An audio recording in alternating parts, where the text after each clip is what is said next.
Hello बच्चों, कैसे हैं आप लोग। उम्मीद है अच्छे होंगे।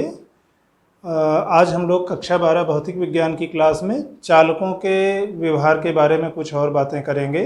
इसके पहले हम लोगों ने बात की थी बद्ध आवेश, मुक्त आवेश और पदार्थों का वैद्युत गुणों के आधार पर वर्गीकरण, जिसमें हमने चालक और अचालक मुख्य रूप से दो भाग कहे थे। तो आज हम लोग आते हैं कि जो चालक पदार्थ होते हैं उनमें स्थिर वैद्युत संबंधी क्या गुण होते हैं, या बाह्य विद्युत क्षेत्र में जब हम उनको रखते हैं तो उनके क्या गुण होते हैं। तो टॉपिक तो हम लोगों की चालकों की स्थिर वैद्युतिकी है। और चालकों की स्थिर वैद्युतिकी क्या होती है कि किसी चालक के अंदर आवेशों, ध्यान दीजिएगा, धातुओं में आवेश मुक्त इलेक्ट्रॉन होते हैं, बाकी अन्य चालकों में जैसे विलयन है या विद्युत अपघट्य है तो उसमें उसके अलावा भी अलग हो सकते हैं। तो चालक के अंदर आवेशों की नेट गति शून्य होने पर चालक स्थिर वैद्युत साम्यावस्था में कहा जाता है। नेट गति शून्य है, गति शून्य नहीं है।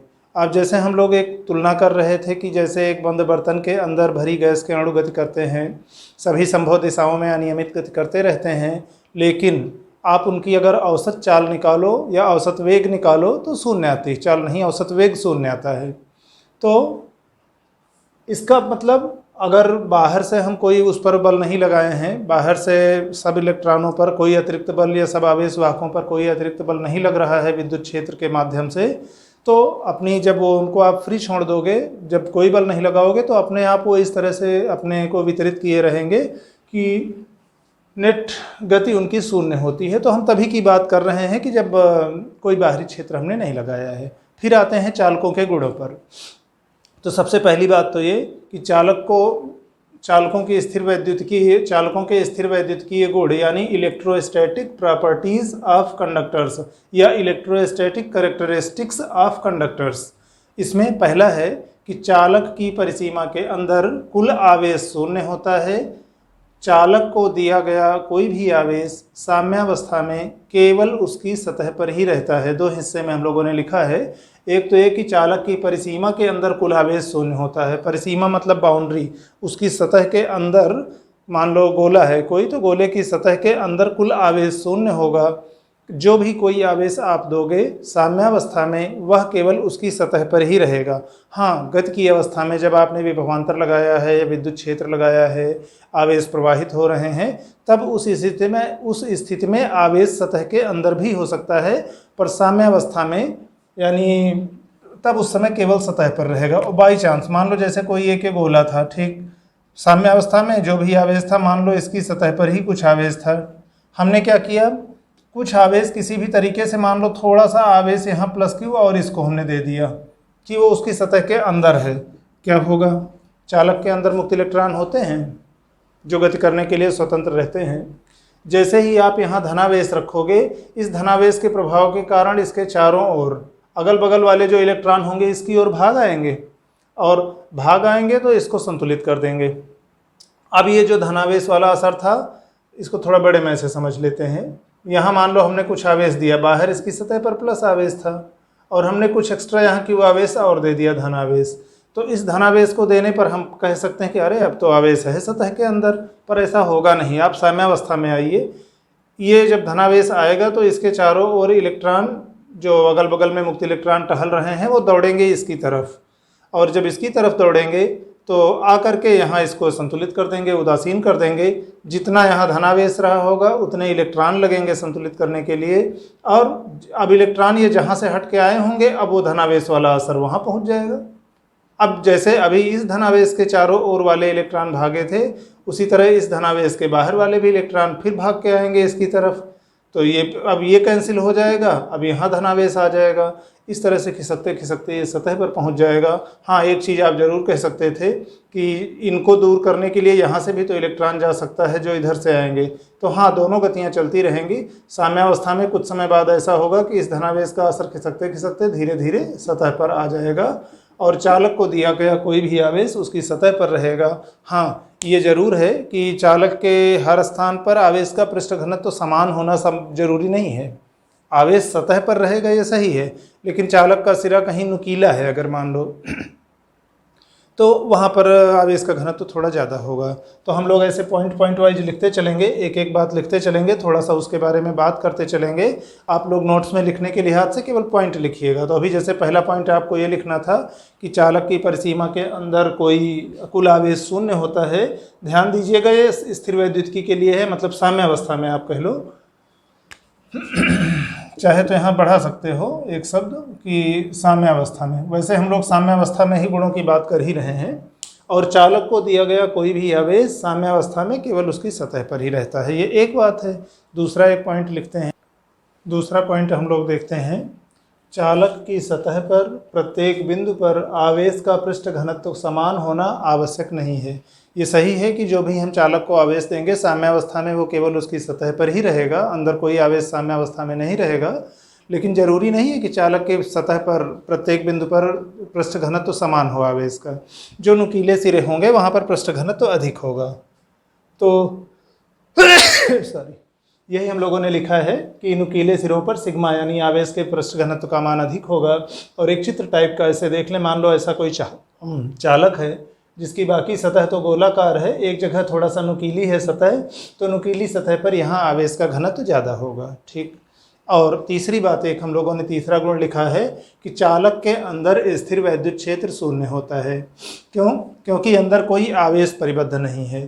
तो आप कह सकते हो कि गॉस की प्रमेय के हिसाब से, गॉस की प्रमेय में हम लोग क्या करते थे, किसी सतह के समीप अगर हम विद्युत क्षेत्र की तीव्रता की गणना करना चाहें या विद्युत क्षेत्र की तीव्रता, वहाँ से प्रवाहित होने वाले फ्लक्स और वहाँ पर कितना परिबद्ध आवेश है, तो इन राशियों के बीच में हम लोग आपस में संबंध बताते थे। और एक सामान्य सी बात है कि विद्युत क्षेत्र का कारण अगर हमारा स्थिर वैद्युतिकी में आवेश है और आप कह रहे हो कि अंदर कोई आवेश नहीं है, तो जब आवेश नहीं यानी स्रोत नहीं तो स्रोत का प्रभाव नहीं। तो इस वजह से चालक की सतह के अंदर कुल वैद्युत क्षेत्र, स्थिर वैद्युत क्षेत्र शून्य होता है। और एक तो हम इसको गणितीय रूप में गॉस की प्रमेय से देख सकते हैं कि वहाँ से गुजरने वाला जो कुल फ्लक्स है, अंदर कोई गॉसियन पृष्ठ खींचेंगे, वहाँ से गुजरने वाला फ्लक्स देखेंगे, वो sigma Q inside upon epsilon 0। और चूंकि अंदर का कुल आवेश शून्य है, आवेश शून्य होना जरूरी नहीं है, कुछ धनावेश होंगे कुछ ऋणावेश होंगे, पर कुल मिला के टोटल 0 होगा। तो ये 0 है। अब आप ये भी तो कह सकते थे कि क्यों हर जगह हमारा और ई और डी एस अगर लंबवत हो जाए तो E D S cos theta में जब थीटा 90 अंश रख दोगे तो भी 0 हो सकता था, पर ऐसा है नहीं। चालक के अंदर आप जरूरी नहीं है कि किसी हर जगह पर ई और डी एस लंबवत ही हो, तो इसलिए ई का मान 0 होगा। या ऐसे आम बोलचाल में आप समझ लीजिए कि चूंकि आवेश कारण होते हैं विद्युत क्षेत्र के, स्थिर विद्युत क्षेत्र के, और अगर आवेश ही नहीं है तो कोई विद्युत क्षेत्र नहीं होगा। अब इसके बाद हम लोग आगे देखते हैं कि ठीक है, चालक के अंदर अपने आप से तो कोई विद्युत क्षेत्र नहीं है, पर जब बाह्य विद्युत क्षेत्र में रख देंगे तब उसका क्या होगा। तो अगले पॉइंट पे आते हैं। अगला पॉइंट हम लोगों ने लिखा है कि बाह्य विद्युत क्षेत्र में चालक को रखने पर भी उसके अंदर परिणामी विद्युत क्षेत्र की तीव्रता शून्य होती है।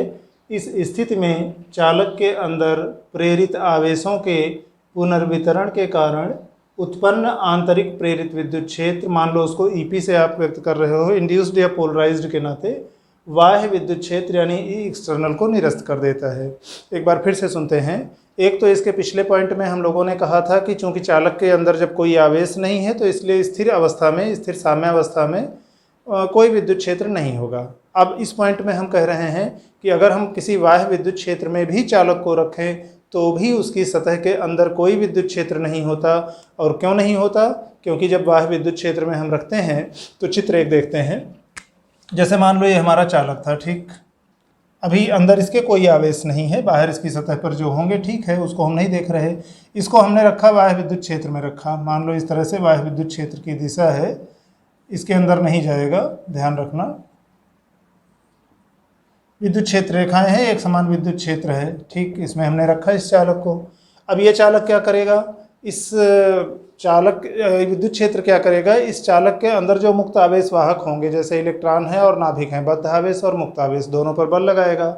बद्ध आवेश पर बल लगेगा विद्युत क्षेत्र की दिशा में धनावेश पर, और मुक्त इलेक्ट्रॉनों पर बल लगेगा विद्युत क्षेत्र की दिशा में। चूंकि बद्ध आवेश बंधे हैं, अपनी जगह छोड़ के नहीं जा सकते हैं, तो अभी आप उनकी गतियों को भूल जाइए। मान के चलिए कि बद्ध आवेश लगभग नहीं ही जा रहे हैं और केवल इलेक्ट्रॉन ही गति कर रहे हैं। अब क्या होगा, इलेक्ट्रॉन, इसके अंदर जो भी इलेक्ट्रॉन है, जहाँ कहीं भी इलेक्ट्रॉन है, इलेक्ट्रॉनों पर चूंकि ऋणावेश है तो उन पर विद्युत बल विद्युत क्षेत्र के विपरीत दिशा में लगेगा। विद्युत बल क्षेत्र इधर तो विद्युत बल इधर। क्यों, हम लोगों ने पढ़ा है ना, F बराबर क्यू ई। और दिशा के हिसाब से अगर आप कहो, यहाँ ऋणावेश ले रहे हो तो माइनस क्यू ई, यानी ऋणावेश पर बल की दिशा ई की दिशा के विपरीत होगी। अब इलेक्ट्रॉनों पर जब विद्युत क्षेत्र के विपरीत दिशा में बल लगेगा, अभी क्या है, औसत वितरण इनका शून्य है, सब जगह बराबर रूप से फैले हैं। अब इस बल के कारण क्या होगा, इस सिरे पर ऋणावेशों की अधिकता हो जाएगी। और ये ऋणावेश कहीं से हमने अलग से सप्लाई तो किया नहीं है, ये इधर वाले हिस्से में ही थे जो यहाँ से खिसक के उधर की ओर गए हैं। इसका मतलब इधर के हिस्से में इलेक्ट्रॉनों की कमी हो जाएगी। ऐसा नहीं कि खाली किनारे ही होगा, बीच में भी उसी तरह से होगा। लगभग आप मान लीजिए कि इस साइड में आधे के उधर इलेक्ट्रॉनों की अधिकता और आधे के इधर में इलेक्ट्रॉनों की कमी।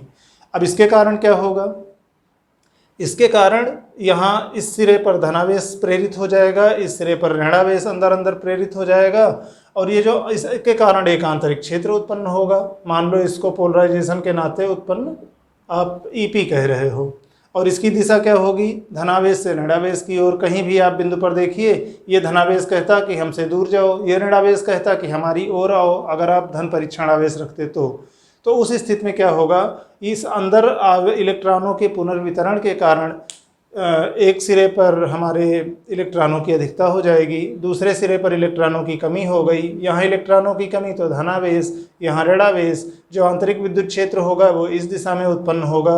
और ये इलेक्ट्रॉनों का आना जाना तब तक जारी रहेगा जब तक कि इस विद्युत क्षेत्र का मान, आपके इस ईपी का मान इसके बराबर ना हो जाए, जो बाहर से आपने विद्युत क्षेत्र लगाया है बराबर ना हो जाए। चूंकि दिशाएं दोनों की विपरीत हैं तो आप इसको ऐसे माइनस कर सकते हो, या आप दोनों को जब जोड़ोगे तो E external plus minus E P, ये बराबर हो जाएगा शून्य। क्यों, इन दोनों के परिमाण बराबर थे। तो बाह्य विद्युत क्षेत्र में रखने पर भी चालक के अंदर कोई विद्युत क्षेत्र नहीं होगा। ठीक, अब अगले पॉइंटों पर आते हैं, ऐसे ही विद्युत क्षेत्र से जुड़े जोड़ों पर। अगला पॉइंट हम लोग देखते हैं, क्योंकि हम लोग ये कह रहे थे कि स्थिर विद्युत अवस्था में चाहे आवेशित चालक है तो उसके अंदर कैपिटल ई का मान शून्य होगा, बाह्य क्षेत्र हो चाहे ना हो, यानी बाहर से विद्युत क्षेत्र आप लगाओ चाहे ना लगाओ, कैपिटल ई का मान सदैव आवेशित चालक के अंदर शून्य होगा। इसके मतलब उसके अंदर विद्युत क्षेत्र रेखाएं नहीं होंगी। कहीं पर अगर हम विद्युत क्षेत्र रेखाएं खींच रहे हों, बीच में क्षेत्र में कहीं चालक रखा हो, तो आप ध्यान रखना कि उस चालक की सतह के अंदर विद्युत क्षेत्र रेखाएं नहीं होंगी। सतह तक पहुँचेंगी फिर दूसरी सतह से जाती हुई दिखेंगी, जिधर से भी प्रवेश कर रही है निकल रही हैं धनावेश या ऋणावेश के हिसाब से, पर सतह के अंदर नहीं होंगी। अगला पॉइंट छठवां, कि आवेशित चालक के पृष्ठ पर कैपिटल ई यानी विद्युत क्षेत्र की तीव्रता की दिशा सदैव लंबवत होती है, पृष्ठ के लंबवत होती है। अतः पृष्ठ के स्पर्शरेखीय दिशा में विद्युत क्षेत्र की तीव्रता का घटक शून्य होता है। एक चीज़ हम लोग देखते हैं, जैसे मान लो यहाँ ये कोई पृष्ठ था, ठीक, इस पृष्ठ से आप एक छोटा सा पृष्ठखंड लिए, मान लो ये चालक है और आवेशित है। आप कह रहे हो कि इस पृष्ठ के सदैव लंबवत होगा विद्युत क्षेत्र की तीव्रता। अब इसका अगर आप इस दिशा में घटक लो जो 90 अंश का कोण बना रहा है, तो ध्यान दो, वेक्टर के वियोजन में हम लोग क्या करते थे कि अगर हमारे पास कोई वेक्टर है, मान लो ई ही है, यहाँ से थीटा कोण बना रहा है और दो लंबवत घटकों में, इधर हॉरिजॉन्टल और वर्टिकल दो लंबवत घटकों में इसको हमें वियोजित करना है, तो इधर हम लोग कहते थे कि ये हमारा घटक ई कास थीटा हो जाएगा और इधर हमारा घटक हो जाएगा ई साइन थीटा। अगर इस थीटा का मान 90 अंश हो, यानी ई अगर हमारा इसी दिशा में रहा होता तो इस दिशा में घटक कितना होता, ई कास 90 अंश। कास 90 अंश का मान शून्य, और इसका मतलब स्पर्शरेखीय घटक नहीं होगा। पृष्ठ के स्पर्शरेखीय दिशा में परिणामी विद्युत क्षेत्र की तीव्रता शून्य होगी। क्यों, अगर ऐसा होता तो सतह पर आवेशों पर बल लगता, बल लगने पर आवेश बल की दिशा में गति करते, फिर से अपने आप को इस हिसाब से पुनर्वितरित कर लेते, रिडिस्ट्रीब्यूट कर लेते कि वो उस क्षेत्र के प्रभाव को निरस्त कर सकें। तो अभी ध्यान हम लोगों को ये रखना है कि सतह से सदैव लंबवत विद्युत क्षेत्र होगा। हाँ, अगर धनावेशित चालक है तो आवेश का पृष्ठ घनत्व धनात्मक होगा, यानी सिग्मा का मान 0 से बड़ा होगा। ये धनावेशित चालक के लिए है। तब क्षेत्र रेखाएं पृष्ठ से लंबवत बाहर की ओर निकलती हुई होंगी, धनावेश से बाहर। और अगर सिग्मा का मान 0 है, यानी सिग्मा का मान 0 से कम है, यानी ऋणात्मक है, और सिग्मा यानी आवेश का पृष्ठ घनत्व ऋणात्मक तब होगा जब वो चालक ऋणावेश से आवेशित किया गया हो।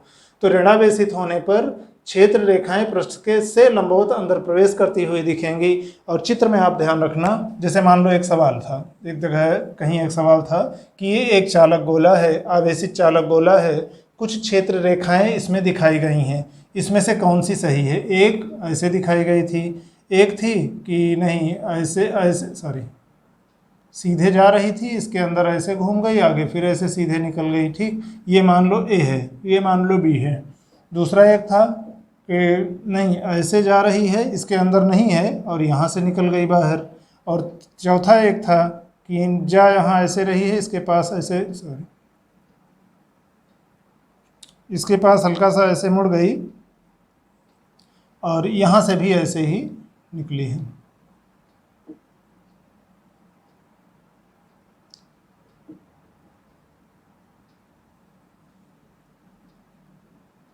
ऐसे आप समझ लो।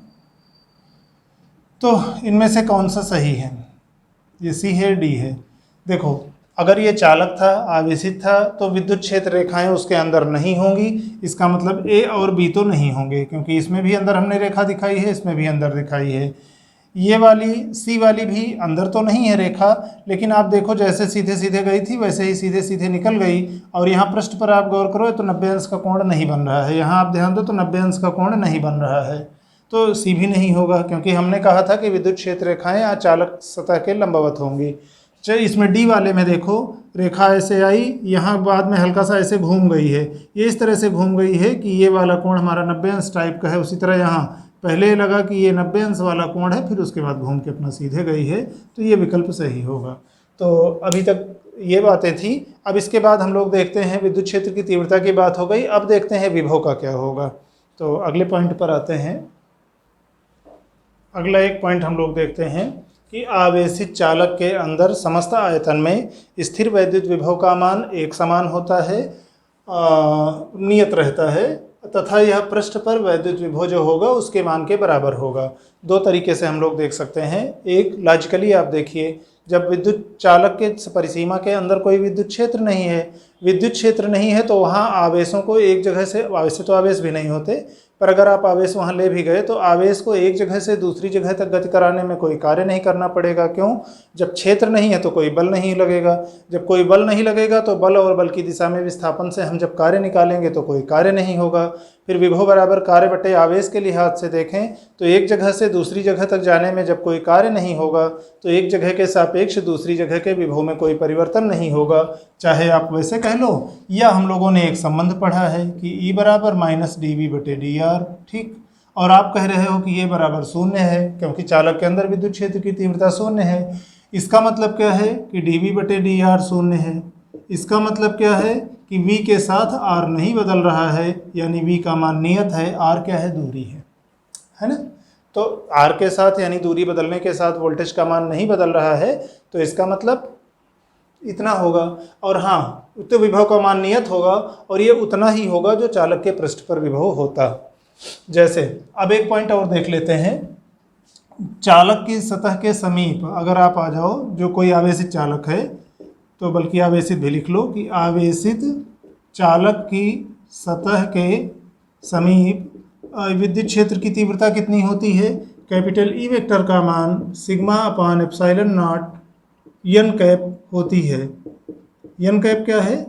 नॉर्मल यूनिट वेक्टर है। ये आपका है उस सतह के लंबवत दिशा में, यानी जो उसका ds वेक्टर होता है उस दिशा में एकांक सदिश है। तो एक ये पॉइंट हम लोग ध्यान रखेंगे। और एक पॉइंट और ध्यान रखेंगे कि अगर हमारे पास मान लो कोई कैविटी है, इसका उपयोग हम लोग अगले पॉइंट में करेंगे। मान लो जैसे चालक है, ठीक, किसी भी आकार का है, बंद है, इसके अंदर कैविटी का मतलब खाली जगह है। इस खाली जगह में भी, इसके अंदर भी, कैविटी के अंदर भी विद्युत क्षेत्र की तीव्रता और आवेश का मान शून्य होगा। आवेश शून्य होगा तो आवेश का पृष्ठ घनत्व भी शून्य होगा। इसका उपयोग, कि चालक के अंदर विद्युत क्षेत्र नहीं रहता है, इसका उपयोग हम लोग करेंगे स्थिर वैद्युत परिरक्षण में। तो इसके बाद देखते हैं स्थिर वैद्युत परिरक्षण क्या होता है। एक टॉपिक है स्थिर वैद्युत परिरक्षण, इलेक्ट्रोस्टैटिक शील्डिंग। सील्ड का मतलब ढाल के अर्थ से अगर आप देखें तो सील्ड का मतलब होता है हमको किसी चीज़ की किसी आघात से, किसी दिक्कत से, समस्या से रक्षा करना। इलेक्ट्रोस्टैटिक सील्डिंग क्या है? इसमें हम लोग किसी संवेदनशील उपकरण की सुरक्षा करते हैं बाह्य विद्युत प्रभावों से। कैसे करते हैं? हम इस गुण का उपयोग करते हैं कि चालक की सतह के अंदर विद्युत क्षेत्र की तीव्रता शून्य होती है, कैपिटल ई नहीं होता है। और अगर आप चालक के अंदर कुछ खोखला स्थान भी रखो, कैविटी भी रखो, कैविटी का मतलब जैसे दांतों में कैविटी हो जाती है ना, छेद हो जाता है, तो वो तो मान लो एक तरफ से खुले में है, इस तरह चालक के अंदर किसी कैविटी हो, खाली स्थान हो, तो उस खाली स्थान की सतह पर कैविटी के बाहर भले आवेश रहे, कैविटी के अंदर आवेश नहीं रहेगा, गुहा के अंदर या गुहिका के अंदर आवेश नहीं रहेगा। इस गुण का हम लोग उपयोग करते हैं कि मान लो हमारे पास एक खोखला चालक है, अब कोई भी आवेश अगर उसको दिया जाएगा या बाहर से मान लो बिजली कड़क रही है, तो जो भी बिजली गिरेगी यानी आवेश आएगा वो उस चालक की खाली बाहरी सतह पर रहेगा, उसके अंदर नहीं जाएगा। आवेश भी बाहरी सतह पर रहेगा और विद्युत क्षेत्र भी बाहर ही रहेगा, विद्युत प्रभाव अंदर नहीं जाएंगे। तो अंदर कोई अगर संवेदनशील चीज़ ऐसी रखी है, उपकरण ऐसा रखा है कि हम चाहते थे कि वो बाह्य विद्युत प्रभावों से, झटकों से बचा रहे, तो हम उसको एक चालक के अंदर बंद कर देते हैं। इस प्रक्रिया को, इस जुगाड़ को हम लोग स्थिर वैद्युत परिरक्षण कहते हैं। तो अभी लिखा हम लोगों ने है कि चालक की सतह के अंदर किसी गुहा यानी कैविटी के अंदर भी परिणामी विद्युत क्षेत्र की तीव्रता शून्य होती है। अतः खोखले चालक गोले के अंदर किसी उपकरण को रखने पर वह उपकरण बाह्य विद्युत क्षेत्र के प्रभावों से सुरक्षित रहेगा। क्यों? चूंकि ई अंदर बराबर 0, उस कैविटी के अंदर भी आप देखो तो विद्युत क्षेत्र की तीव्रता शून्य है। किसी उपकरण को बाह्य विद्युत प्रभावों से बचाने की इस युक्ति को स्थिर वैद्युत परिरक्षण कहते हैं। हम लोगों ने इसके पहले भी सुरक्षा मानकों में ध्यान दिया होगा कि मान लो हम कहीं कार से यात्रा कर रहे हैं, बरसात का मौसम है, अचानक बिजली कड़कने लगी, तो सुरक्षित तरीका ये होता है कि आप कार से बाहर मत आइए। मान लीजिए किसी बड़े मैदान में फंस गए हैं, पेड़ के नीचे बिल्कुल मत जाइए, और बाकी अगर बहुत बिजली कड़क रही है तो खड़े मत रहिए, लेट जाइए ज़मीन पर। या बंद कार के अंदर हैं तो कार का शीशा पूरी तरह से चढ़ा लीजिए, सारे शीशे बंद कर लीजिए, दरवाज़ा ठीक से प्रॉपरली बंद कर लीजिए। तो अभी आपकी चालक, बाहर से कार चालक है, अगर बिजली कार के पास भी गिरती है तो वो उससे होकर के नीचे ज़मीन में चली जाएगी, अंदर उसका बहुत प्रभाव नहीं आएगा, तो आपको आघात नहीं लगेगा, झटका नहीं लगेगा। तो आज के टॉपिकों में इतना ही। दो एक ऐसे दैनिक जीवन से जुड़े उदाहरण हैं, वहाँ हम लोग थोड़ा सा ध्यान देते हैं, एक बार सुनते हैं। जैसे हम लोगों ने शुरुआत में घर्षण द्वारा आवेशन में ये पढ़ा था कि हम सूखे बालों में जब कंघी करते हैं तो उसमें कागज़ के छोटे छोटे टुकड़ों को अपनी ओर आकर्षित करने का गुण आ जाता है। पहली बात तो ध्यान ये रखिएगा कि आवेशित कैसे करते हैं। कागज़ का टुकड़ा तो अनावेशित है, और मान लो कंघी आपकी, मान लो कंघी जो भी है इस तरह है, मान लो ये आपकी हो गई धनावेशित, बाई चांस मान लो। अब सामने जो कागज़ का टुकड़ा आपने रखा है छोटा सा, इसको जब पास लाएंगे तो ये धनावेश क्या करेगा, इसमें भी सब बराबर बराबर फैले हैं, इसके कुछ इलेक्ट्रॉनों को इधर अपनी ओर प्रेरित कर लेगा। ऐसा नहीं कि अलग से कहीं उत्पन्न हो गए हैं, यहाँ कहीं जो थे अब यहाँ से इधर चले आए हैं, तो इस सिरे पर हमारे धनावेशों की अधिकता हो जाएगी।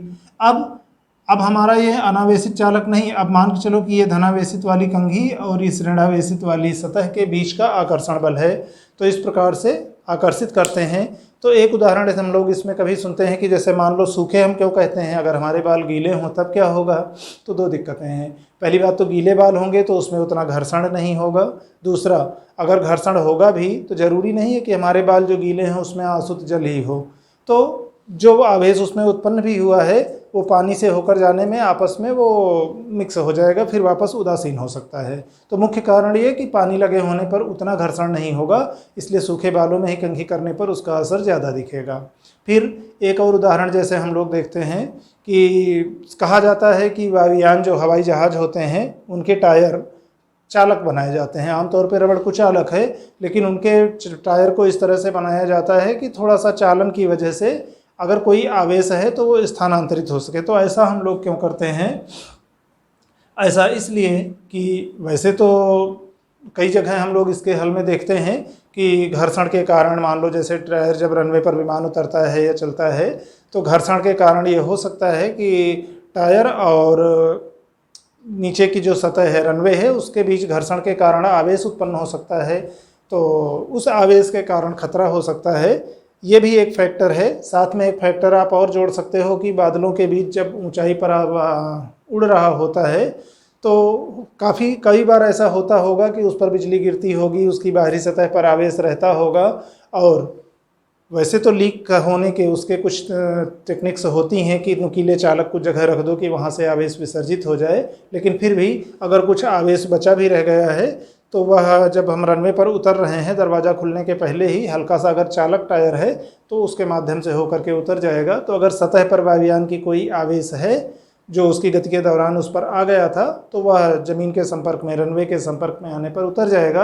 बाकी एक और कारण हम लोग जो पढ़ते हैं वो ये कि घर्षण द्वारा टायर आवेशित होगा, तो उस आवेश को चालक अगर होगा तो वो ज़मीन में लीक करता चला जाएगा, नहीं तो उस आवेश के कारण एक चार्ज प्रेशर बनेगा और उस प्रेशर के कारण खतरा बढ़ सकता है।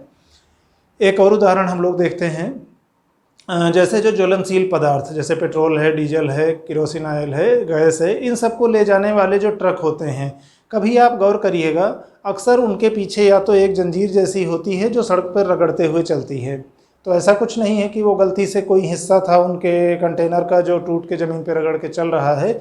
जानबूझ के ऐसा किया जाता है कि चालक का कोई एक ऐसा हिस्सा जंजीर जैसे मान लो जो उस कंटेनर से जुड़ी हुई है और वो ज़मीन पर सड़क पर रगड़ते हुए चल रही है कि मान लो बिजली ही कड़की या किसी और वजह से अगर उसकी सतह पर, कंटेनर की सतह पर कोई आवेश आया तो वह उस चालक जंजीर से होकर के ज़मीन में स्थानांतरित हो जाए, क्योंकि अंदर अगर ज्वलनशील पदार्थ भरा है, बाई चांस किसी वजह से अंदर स्पार्किंग जैसी कोई चीज़ हुई तो आग लग सकती है, खतरा रहेगा। एक और उदाहरण हम लोग सुनते हैं, जहाँ अक्सर हम लोग देखते हैं कि बिजली के तारों पर, खुले तारों पर भी चिड़िया आराम से बैठी रहती हैं और हम अगर बाई चांस खुला तार छू लें तो झटका लगता है। ऐसा क्यों होता है? देखिए, जब भी कभी आवेश का प्रवाह होगा तो उसके लिए हमें विभवांतर की ज़रूरत होती है। एक अकेले तार से एक निश्चित वोल्टता पर धारा बह रही है, मान लो 220 वोल्ट की सप्लाई है तो 220 वोल्ट पे उस तार से धारा बह रही है। हम घरों में भी जो सप्लाई लेते हैं हमको दो फेस लेने होते हैं, एक न्यूट्रल फेस होता है, मान लो कि उसमें धारा नहीं है, जीरो वोल्टेज है, और एक में 220 वोल्ट है, तो उन दोनों के बीच एक तो 220 पे आ रहा है, एक जीरो पे आ रहा, तो उनका विभवांतर 220 वोल्ट। चिड़िया जब बैठती हैं तो इस तरह नहीं बैठती हैं कि एक पैर एक तार पे रखें और एक पैर दूसरे तार पे रखें, एक न्यूट्रल वाले पे रखें और एक पावर वाले पे रखें। वो दोनों पैर उनके एक ही तार पे होते हैं, तो उनके शरीर में या उनके दोनों पैरों के बीच में कोई विभवांतर नहीं होता, तो इस कारण उनसे होकर के धारा नहीं प्रवाहित होती। और हम बाई चांस मान लो नीचे से हमारे हाथ में कोई लकड़ी का टुकड़ा है, छड़ है, बांस है, रॉड है, और हम उससे तार को बाई चांस छू लिए, क्योंकि हम इतने लंबे नहीं होते कि खंभे से जो तार गया है उसको सीधे छू सकें।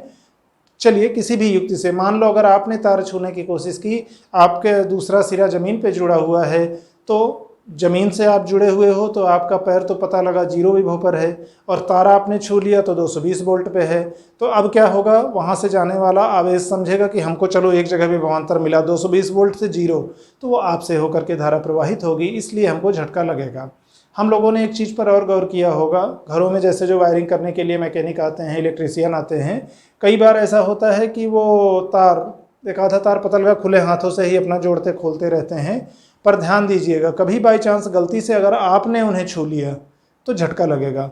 इसीलिए जब वो काम कर रहे होते हैं तो अक्सर एक तो कुचालक, मतलब जूता चप्पल या जो भी है वो पहने रहेंगे, स्टूल पे रहेंगे, कुचालक स्टूल पे खड़े होंगे, और साथ में ये हिदायत रहती है कि हमको कोई मत छूना, क्योंकि पता लगा वो तो अपना ज़मीन से संपर्क काटे हैं चप्पल पहन के स्टूल पे खड़े होके, तो उनको सीधे झटका नहीं लगेगा। आपने छू लिया तो पता लगा आपका एक सिरा ज़मीन से जुड़ा है और आप फिर परिपथ आप पूरा कर दोगे, फिर उनसे होकर आपसे होकर के धारा बहेगी तो झटका लगेगा।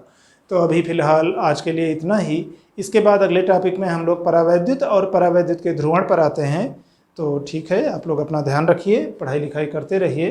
धन्यवाद।